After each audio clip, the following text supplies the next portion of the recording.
Welcome back to Rooftop Rabbi. I'm Jonathan Glass. Let's talk a little bit today about war. You know, this is one of the capitals of the world, one of the places in the world where there's unfortunately been a lot of war. And that's because we don't spend enough time on the rooftops, because on the rooftops there's a lot of space, there's enough room for everybody, there's really nothing to fight about. The air's free, ideas are free, and that's it. Anyway, got to spend more time on the rooftop, like I've said before.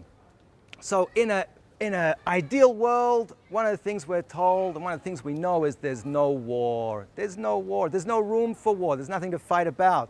You're in a whole different place. Let me give you an example. You know, did you ever get angry at somebody and like you're really upset at them, and then something happens? I don't know, you win the lottery, you get some kind of financial windfall, or you go to a wedding, you go to some kind of happy occasion, you go to your favorite ball game, something happens and you get happy. And all of a sudden when you're happy, you see the person who you were upset about, and they come and they say to you, you know, look, I'm really sorry. And you say, don't worry about it.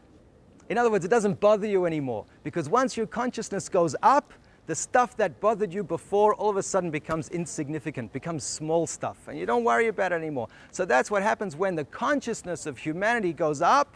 So then all the stuff that we were fighting about all becomes small stuff, and we don't worry about it anymore. And that's why there's no war in an ideal world, because an ideal world is a world with this higher consciousness. There's no room for war. But there is one kind of battle that we still need to get involved in order to get to a higher consciousness, and that's the battle that we have with ourselves. When we have things, when we have desires that are selfish, or we have desires that are competitive, so those are things that we need to battle ourselves on to raise above them. To raise ourselves above them, get to a collaborative consciousness, and get to a consciousness of gratitude, and get to a consciousness that is higher than all of that. And through that battle, we actually get to an ideal world. Take care.